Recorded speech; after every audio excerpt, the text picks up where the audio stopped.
Modi, Dr. Kaushal Gandhi chair this session. It is about number 17.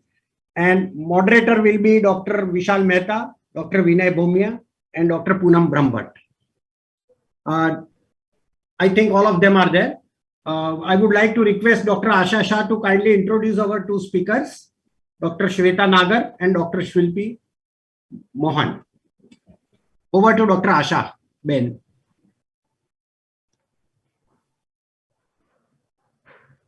Dr. Asha Ben. And moderator will be Dr. Vishal Mehta, Dr. Vinay Bhumia, and Dr. Poonam Brahmbhatt. I think all of them are there. I would like to request Dr. Asha Shah to kindly introduce our two speakers, Dr. Shweta Nagar and Dr. Shilpi Mohan. Thank you very much. Over to Dr. Asha Ben. Thank you very much, Dr. Jayesh Bhai, and thank you, Dr. Sharma and Kadikon team for inviting me here. Dr. Asha Ben. I am busy. I am audible. Madam आपने दो device से login किया है, दूसरा आपका delegate वाला है, वहां से लीव कर दो. I would like to request Dr. Oh my God, I don't know. Dr. Shweta Nagar and Dr. Shilpi Mohan. Thank you very much. Over to Dr. Asha. Thank you very much, Dr. Jayesh Bhai, and thank you, Dr. Sharma and Kadikon team for.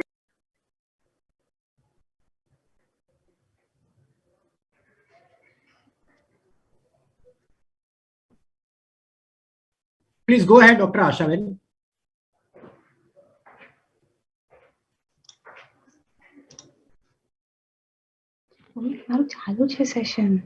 So I would like to request Dr. Vishal to kindly introduce Dr. Shweta Nagar, please.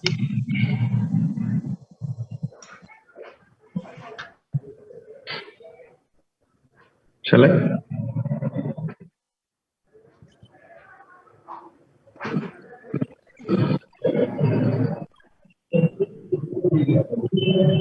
Dr. Dhaval, go ahead and introduce our second speaker.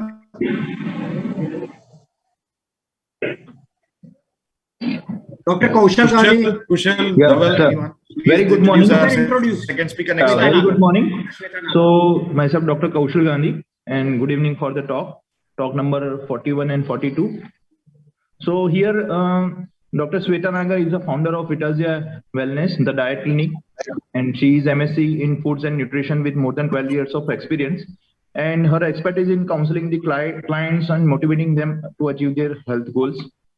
She awarded with the best dietitian to treat the PCOD in Ahmedabad 2019 and 4 another award till 2016. And her seminars are very interesting. Right. So I am inviting her for the talk, which was on the case was the 39 years old male who is presented with the inferior wall MI, and for he underwent the primary PCI2 RCA, which was successful, and his lipids was triglyceride were 242, right? HDL was 33 and LDL was 111, and he was on Rosuvastatin 20 milligram. So talk number 41 with her, Dr. Shweta Nagar, and it was, for example, the Indian dietary modification is the most important preposition, yes or no, right? So I would like to invite her, Dr. Shweta Nagar. Thank you, Dr. Kaushal, for your kind introduction. Good morning, doctors. So today I'm here. So do I need to share my screen? No, you have to, Dr. Kaushal, you have to again introduce Dr. Shilpi also, and then they will start their lectures. Yes, sir. So, and another the debate part 2 is talk number 42, yellow, which was yoga, and yoga and meditation are the best suited modalities for the cardiac rehabilitation. So for that, another speaker is Dr. Shilpi Mohan, who is MD Medicine and followed by DNB Cardiology. She is consultant cardiologist at Apollo Clinics, Secunderabad, and awarded by the Time Research Media, which is most prestigious, most prominent cardiologist of the 2019 in Secunderabad. She is consultant cardiologist in Orchid Hospital, Ranchi, consultant cardiologist Columbia Asia Hospital, Gurgaon, and Artemis in Gurgaon. Then alumni of Army Hospital, RNR, which is well-known, respected hospital in New Delhi. And her area of interest are preventive cardiology and holistic healing. and she was the guest columnist in leading English Daily of Central India in Hitawada, and certified yoga trainer in Patanjali Yogpit Haridwar. So second speaker is Dr. Shilpi Mohan. Okay. So okay. So her areas of interest of yoga versus these debate on diet and yoga. So what is the best option?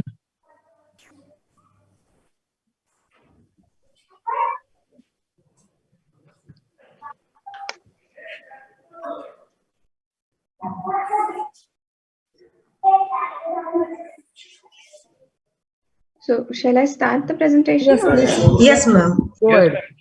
Go ahead. Okay. So let me share my screen first.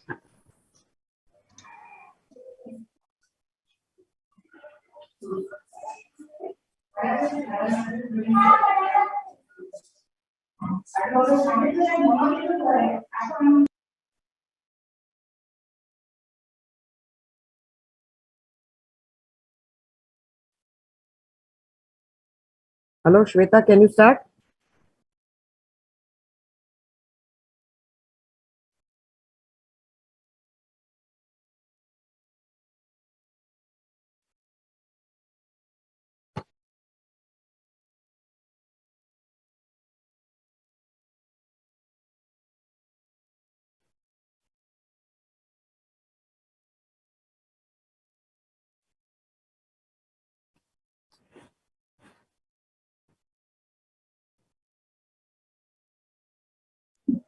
Hello, Yes, please start. Shweta. Not audible, ma'am.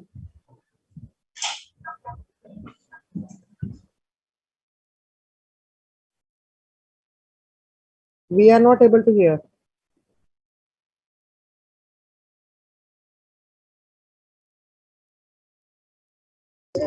Hello, Shweta, ma'am. Hello.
So, good morning, everyone. At the outset, I would like to thank Dr. Kamal Sharma for giving me the opportunity to share my views on yoga and meditation, a cardiac rehabilitation alternative, in front of this August gathering.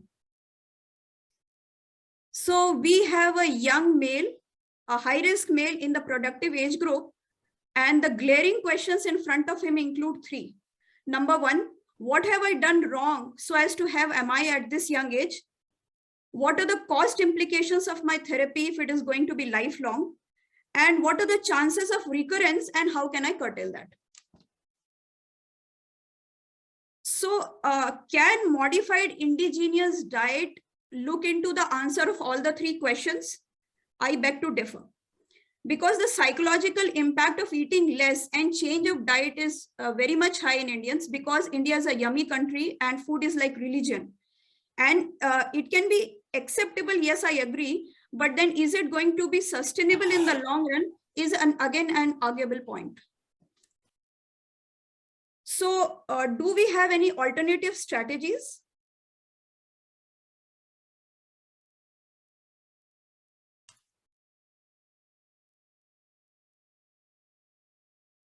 Yes. So if we look into the scientific statement from American Association of Cardiovascular and Pulmonary Rehabilitation, these are the 5 key components: healthy eating, smoking cessation, medical adherence, stress management, and physical activity. And healthy eating is just one of the components. We have to look into the other 4 components as well.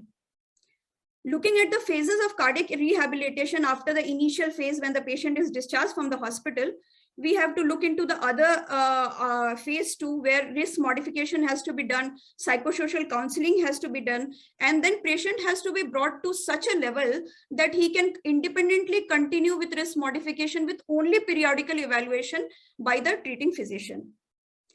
So if we look into the 3 main components which I'm talking about: exercise training, lifestyle modification, and psychological intervention, yoga and meditation is one which can play a key role in all these 3 aspects, be it exercise training, lifestyle modification, or stress management.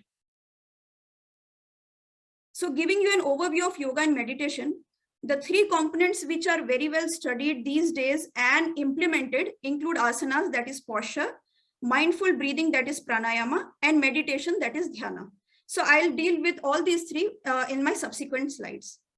The difference between yogic exercise and physical exercise is that yogic exercise avoids violent jerky movement, it is non-competitive, it is wholesome, and it is done with conscious breathing, whereas physical exercise is violent, competitive, and it works on selected muscles, and it is not with breath consciousness. Coming to the second component, that is breathing, when we do normal respiration, the respiratory rate is 16 to 18 per minute, and only 25% of the alveoli is involved in the process of respiration. Whereas when we do the deep respiration, it is increased by 10 times. So there is better assimilation of oxygen, better transfer of oxygen to the cellular level, then release of carbon dioxide and release of toxins from the body. So by doing deep breathing, we are improving the oxygenation at the cellular level and release of the toxins from the body. This is point number 1. Number 2, usually the respiration is the only autonomic function which can be voluntarily controlled. So the main part of the brain which works on that is the limbic brain. When we do conscious breathing, the focus is shifted to the forebrain, which leads to improved concentration, improved memory, and development of higher skills. So all these things can also be improved, and better stress management can be done if we do pranayam properly. As we all know that cardiovascular health is related to stress, and diabetes, hypertension, and myocardial infarction is related to stress. So this thing, if controlled by meditation, we can get a longer and better impact in the patient.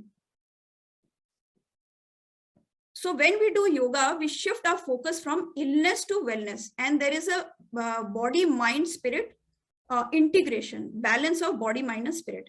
By doing integration of breathing and coordinating it with the movement, what happens is, and when there is a focus in the present moment, the body becomes still, mind becomes calm, the emotion is becoming stable, and then there is a holistic healing which takes place in the patient.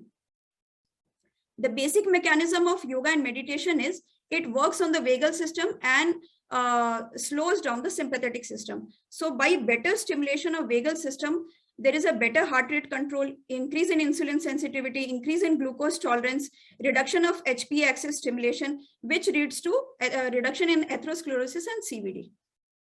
And by doing mindful exercise, as the stress is controlled, there is a reduced intake of drug usage, which is a very important factor in this patient, where he has to continue the treatment lifelong. Stress and obesity are correlated because stress leads to activation of HPA axis, increase in secretion of cortisol, comfort food and binge eating, and increase intake of alcohol or alcohol addiction. And all these 3 factors lead to obesity. Whereas when yoga and meditation is done, it stimulates vagus and reduces emotion and external eating and leads to abstinence of alcohol, which leads to better control of obesity. So if we look into all the core components of cardiac rehabilitation, be it weight management, blood pressure, lipid control, diabetes control, yoga and meditation has a role to play in all these factors. So if we differentiate between routine cardiac rehabilitation and yoga, what we are doing just a slight shift. Where stress management is done by medication, here we are doing the breath control and meditation. Physical exercise, which is a competitive exercise, here we are doing the smooth muscle movement along with conscious breathing. Lifestyle modification, we are doing counseling and changing the diet and all those things. Here, because the patient becomes calm, there is self-restraint and utilization of better healthy diet in his life. So whatever I'm talking, do we have any scientific evidence to support what I'm saying? Yes, this is the first scientific review which has been published in International Journal of Cardiopulmonary Rehabilitation. It has shown that yoga has a multi-organ role to play, be it autonomic nervous system, metabolic, anti-inflammatory role, immune system activation, as well as neuroendocrine system. This was an article which was published in International Journal of Yoga by Dr. Indranil Basure, and he highlighted that yoga has been categorically found to inhibit baneful effect of stress. As we know that stress is related to broken heart syndrome or stress-related cardiomyopathy, and it has been shown that yoga and exercise are some of the methods which can be implemented to control the stress, which has been brought out by Dr. Erin Mikos. This was another study which was a systematic review and meta-analysis which was published, which showed that it is a promising alternative for patient of CSD and it improves the quality of life. This was a landmark trial which was published by Dr. Durairaj Prabhakaran, which is a yoga care trial, and he highlighted that yoga care improved self-rated health and returned to pre-infarct activities earlier than the conventional cardiac rehabilitation. This was the editorial journal. This was the editorial which was published in JACC, which showed that exercise in the form of yoga and mental exercise, such as meditation and mindfulness, have benefits in primary and secondary prevention of cardiovascular health. This was another article which was published in Circulation, which showed that yoga boosts quality of life and emerges as an rehabilitation alternative. And it was mentioned that if we give more choices to the patient, especially traditional choices to the patient, it is more likely he will sustain and do it in the longer run. Because over a time, boredom sets in and the patient leaves it. That is the main problem during cardiac rehabilitation. So if we give them conventional and traditional choices, it is more likely that he will be able to sustain it. This was again a state-of-art review article which showed that yoga reduces stress, anxiety, and improves autonomic function. This abstract I have taken from Indian Heart Journal, where it has been shown that addition of yoga-based relaxation therapy to conventional treatment helps in better management of risk factors. Again, this article has shown that addition of yoga to rehabilitation improves subjective findings of cardiac health and quality of life. So we have n number of publications in last 1 decade which have highlighted the importance of yoga and meditation as cardiac rehabilitation alternative. This was a study which was done in India which showed that it reduces blood pressure, cholesterol, and anginal episodes. Dr. S.C. Manchanda is a pioneer in this field, and this was an editorial published in Indian Heart Journal where he showed that it is a significant tool for cardiac rehabilitation and leads to improved fitness, stress reduction, and patient well-being. This was again published by Dr. Harinder K. Bali, where he mentioned that yoga is an inexpensive method of addressing the core issue of epidemic of cardiovascular disease. This was a publication in European Cardiology Journal of Preventive Cardiology, where it has been shown that yoga can improve quality of life. So if you look at different articles of different part of the world, yoga has shown significant benefit in most of the patients of cardiac rehabilitation. This was a scientific statement which was given by AHA, and it has shown that studies of meditation suggest a possible benefit on cardiovascular risk management, and more studies are required in the similar direction. So in the end, if we do a SWOT analysis of yoga and meditation in cardiovascular rehabilitation, the strengths are, it is an indigenous method, it is a way of life, we Indians are born with it, and we have utilized it in some or the other way in our life. It has got a multidimensional benefit, be it body, mind, and spirit balance. We get a holistic improvement by doing yoga. It is cost effective. We don't need any devices or any equipment for that. There is no age bar. Even old patients can do pranayam and do some exercises which they can perform without doing those jerky movements and strenuous physical activity. The weakness is, as I mentioned, it is difficult to sustain interest in the long run, and it may not give immediate results, which may make the patient less likely to continue in the long run. And wrong postures, wrong methodology, wrong timing may cause some harm. And scientific evidence are upcoming, and we are very hopeful about more studies in future. The opportunities include, it is gaining popularity world over. Now 21st June is celebrated as International Day of Yoga. There are more ongoing researches, results are long lasting, and awareness can be spread to even small places and villages where gym facilities are not available. And it is revival of our own ancient knowledge, which brings a sense of pride to all Indians. It is one knowledge which has shifted from east to west. Most of the knowledge we are taking from west to east. So we should be proudful of it. And the threats include our unwillingness and inability to motivate people. There are certain religious dogmas associated with it, which we have to remove. And still we are laying more stress and investing more on treatment rather than prevention of the disease. So my talk is the first talk of the day by design or default, and yoga comes first, then comes all the things. Thanks for your patient listening. Thank you very much, Dr. Shilpi. Pleasure. And do we, Dr. Sharma, do we encourage the question and answer now or after the bouts are over? Ma'am, we will discuss after the bouts are over. Oh, okay. So I would invite the next speaker if she's ready. Dr. Shweta must be ready now by this time. Yes, yes. There was some audio issue. I'll try and share my screen now. Yes, please.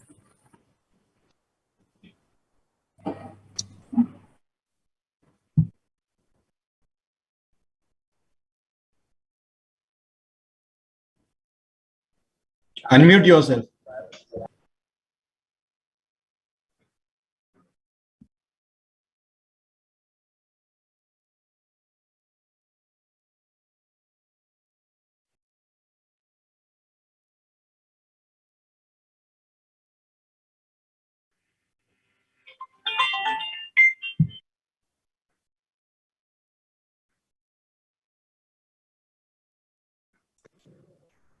Hello, am I audible? Yes, Yes. go ahead. The moment I share the slide, my audio goes. I don't know what's the issue. We are You can audible try, now. Shweta, not making full screen and just display it and then also speak. That time we were able to hear you. When you made full screen, it disappeared. Okay. So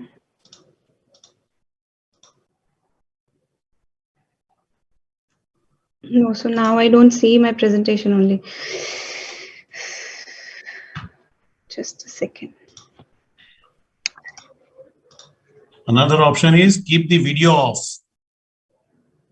Okay.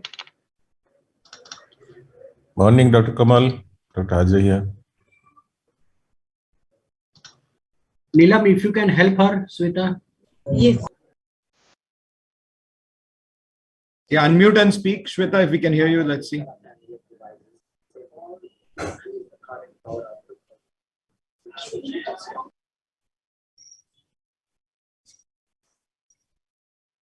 No, we can't. So I think you stop sharing and then speak off without slides. That's fine. You can scroll the slides for yourself and at least we can hear you.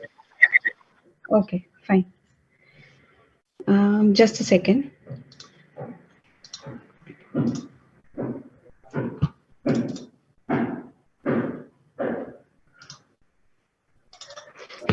Yeah, we can hear you. Go ahead, please, Shweta. Okay, fine. So basically, sorry for the inconvenience, but then yes, today I'm going to talk about Indian dietary modification, which is an important preposition for an acute coronary syndrome. I agree with Dr. Mohan that she said that implementing meditation as the key, I mean, could be a little troublesome. The reason being that the people might not be consistent following that, and that's the reason why I feel that dietary modification can play a very important role when we talk about first step to do when we have to improve this thing. But yes, with the dietary modification, what I feel is we should not ignore the other coronary protective factors, like she already mentioned moderate physical activity, lifestyle modification, meditation and yoga, moderate alcohol consumption, and lean body weight, obviously if the person is overweight, and no tobacco is also one of the coronary protective factors that we should be considered. So I'm sorry, I'm not able to show the slide right now, but then I would have loved to show the result of one of my client who is a male 35-year-old. His BMI was absolutely normal. The only problem with him is like it was a stress induced dyslipidemia, I feel, because he was an overthinker and so much in stress that he was on antidepressant at times. So because of his, and on top of that, the erratic schedule, his lifestyle was also the problem, which was dominating and creating the dyslipidemia. So when he came to me, his cholesterol levels were about 200 and his triglycerides were about 275. And then when we talked about how to start the progress, we discussed about all the CPFs that are important. So while discussing, the first thing that came up was it's the dietary modification that he can actually start with his busy lifestyle. He could not include exercise or yoga or meditation at a very first place, and that was the reason I put him on a dietary modification, which includes low saturated diet, high fiber with mono and polyunsaturated fatty acids, with absolutely a phytosterols also in the plan. And he could adhere, because of his busy lifestyle, he could just adhere to 50% of what I suggested. And just with 50%, yes, there was a nominal difference in the total cholesterol, but his triglyceride levels drastically dipped. So with this, I could always, convince myself that yes, diet can be the first step to implement when it's difficult for our people around us who have a busy lifestyle, when they cannot exercise or when they cannot have time for meditation. So, but yes, another thing that the the cholesterol levels total cholesterol level did not improve much, also proves that exercise is also very much important. Now, talking about few research papers, I had come across one research article that was published in the Journal of Cardiology and Therapy. They tried to analyze the association of CPF with the patient following ACS. So they also said that in this research paper that the research papers and the team scientists analyzed, and they said that adherence to healthy diet and moderate physical activity were highly significant CPF and ACS of ACS. And I also have a chart. Unfortunately, I cannot show you that chart, which says which has an analytical data for men and women, where actually physical activity, moderate physical activity takes the lead. And the second leading one in the list was the dietary modification. Yoga and meditation also has a basic, small association. So the graph basically says that the moderate physical activity was in lead, and the lean body weight, meditation and yoga were also significantly less CPF but had a weak association. Never tobacco and moderate alcohol intake were also significant CPF, but with only weak association among females. And females with ACS. Moderate alcohol intake was not protective factor, although, but then yes, it does have among the females, but it does has an impact in the male. So this research definitely shows that dietary modification is first. Why? Because the lifestyle change, the exercising in this busy lifestyle becomes little difficult for people to adopt and to take the first step as. And that's why dietary modification is important. There is a very fine saying, I even have mentioned it on my clinic, that every time you eat or drink, either you're feeding the disease or you're fighting it. So there are n number of researchers that have proved that introducing some functional food into the diet can itself improve their dyslipidemia. So to have some, researches with us, one more research that proves, it was published in the WebMed journal, and that was about, it said that the dietary modification of the functional food and implementation of dietary supplements for dyslipidemia management.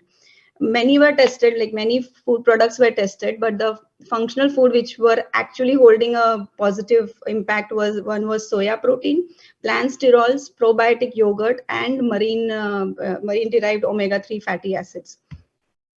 So talking about soya and the derivatives, the isoflavone content in the soya actually reduced the cholesterol level by 3.1% of consumption in just 1 month of time, and the significant effect was like little less on the LDL and HDL, but yes, it did improve the total cholesterol levels. And the other one, what I was talking was plant sterols and stenols, that exerts basically their hypocholesteremic effect, possibly by interfering with the uptake of both dietary and biliary cholesterols. So from the intestinal tract. So there is one more research I would have loved to show that's again in the PubMed journal that has been published. And the present evidence is accumulating to promote their use for lowering LDL cholesterols as a first line of treatment. Now, talking about the other functional food, that is probiotic yogurt, which showed an improved dyslipidemia in terms of the patient who are dealing with type 2 diabetes along with dyslipidemia. And talking about omega-3 fatty acids, even a mild consumption of 25 to 50 grams in a week had improved the cholesterol levels in the patient with high cholesterol and LDL triglyceride levels. So last but not the least, there was one more research which I had again found, and it was published in the cardiology journal, that dietary modification is the first step for implementing. I mean, this study concludes that specific dietary strategy are the mainstay of dyslipidemia management. The exact approach differs according to the type of dyslipidemia. So basically, after so many years of experience, I have a set kind of a combination that I work for with my patients. So the approach changes based on the kind of dyslipidemia we see in the reports. So if the patients have high levels of triglycerides and low HDL level, reduction in high glycemic index food and substituting it MUFA and PUFA is the strategy. And the patients who have high cholesterol levels and LDL levels, reduction in the saturated and trans fatty acids with the substitution of functional food like phytosterols have more efficacy. Definitely, weight management is going to impact, like it have an overall effect on the improvement in the dyslipidemia, and it also has an impact in improving the HDL levels and high triglyceride levels. So exercise is also must. That is what the research again says. And potential benefit may derive also from single dietary management of the diet, such as legumes. You add more of legumes, fruits, vegetables, nuts, and omega-3 fatty acids, as I'm repeatedly saying on it.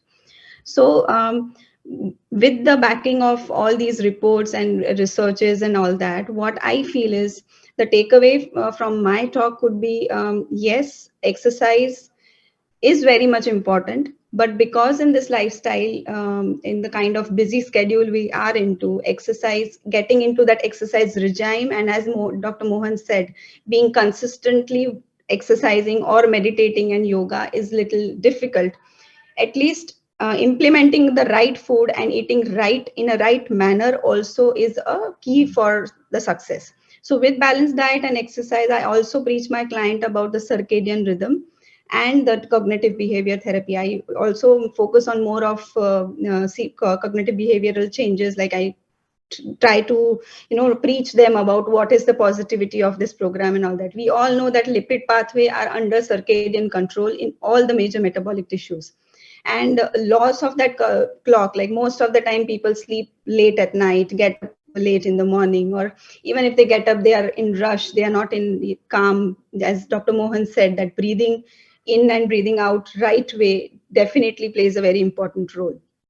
So if your clock are not at place, the results, this can result to an abnormal fat storage and lipid transport.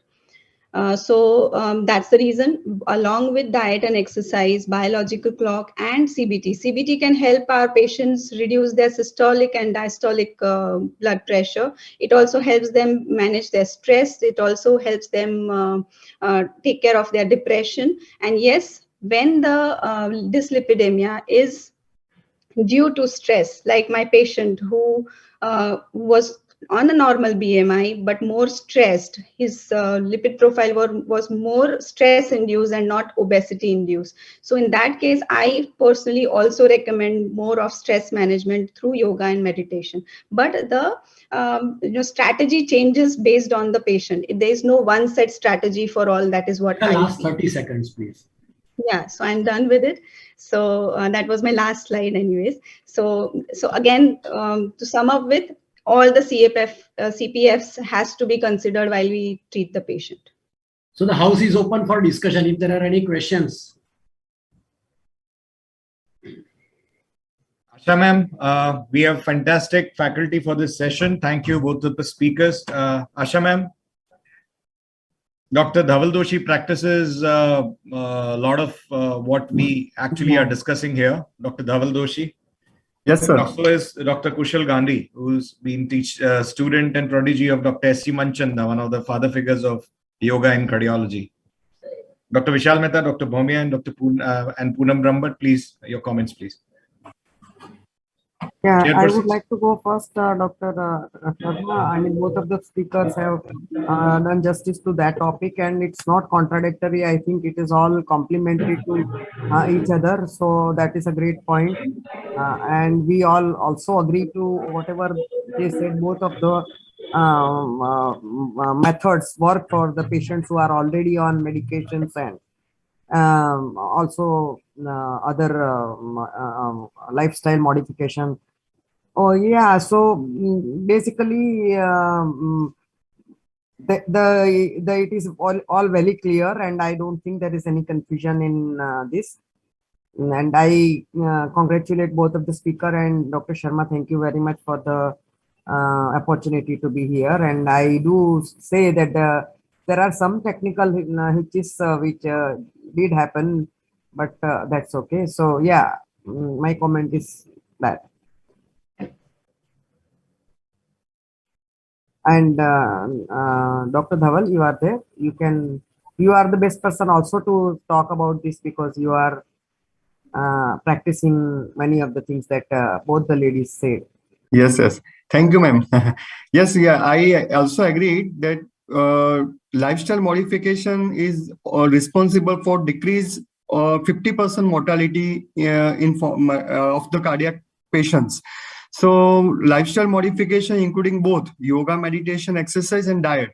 So it is a balanced, comprised diet and exercise, yoga, meditations. When we all include together, then and then this coronary artery disease prevent can be done very easily. And the burden of the disease also decreased by lifestyle modifications. So I've also recommended that we should follow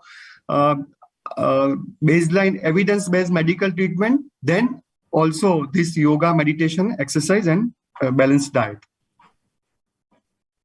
So, can I ask something? No.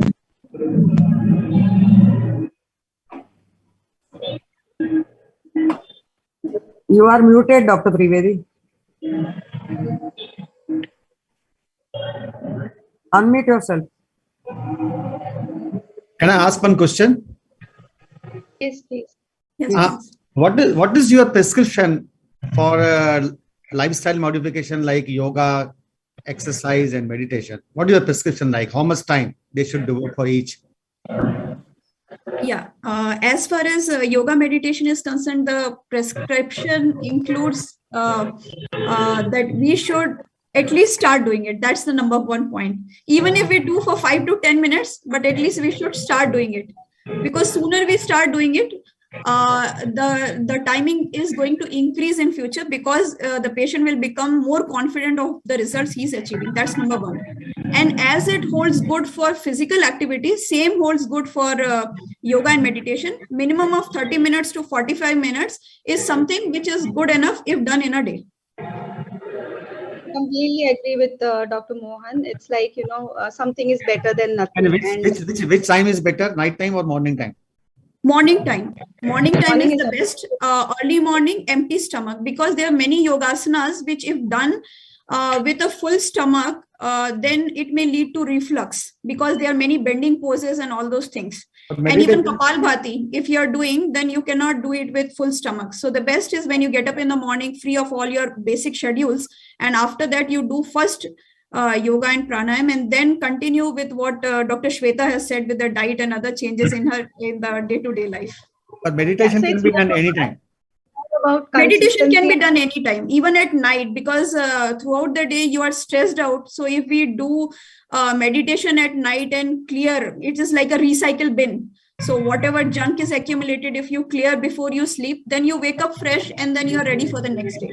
So yes, you're right, meditation at any point of the time, but yoga preferably in the morning time, preferably. Thank you.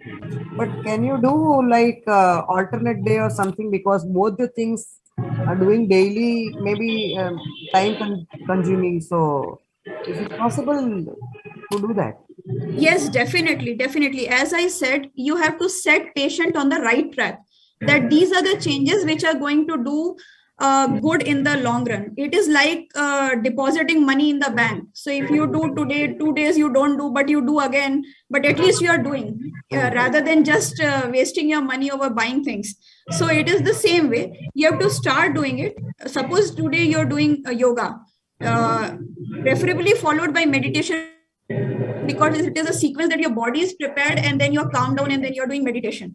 But there are days when you're busy and you're not able to do it. You can plan your regime that you're doing asanas today, tomorrow some short asanas followed by meditation, where you are focusing more on meditation, less on asanas. Yes, definitely it can be done as an alternate day or as a periodic schedule which you can plan. No issues with that. I think Rahul and Rohit, the way in which they are complementing each other. Similarly, Shweta and Shilpi has done wonderfully well. And if there are no further questions, we'll go for the second bout. Ma'am, one question regarding the refined oils regarding Dr. Shweta Nagar. Basically, we can always, so as in the last CardioCon, if you remember, we talked about the role of olive oil and cardio health, right? So yes, olive oil is good, but talking about the Indian cooking methods, the best healthy hard practice, if I would say, the oil that has good smoking points are all vegetable oil, like soya bean oil and corn kernel, rice bran and all that. But you should always practice shuffling the oils, because each oil lacks in a certain, in one essential fatty acid which is not present in the other. So if you're looking for a heart healthy practice, it is always good to shuffle the oils. All we avoided are majorly palm oil, that I would not refer to any.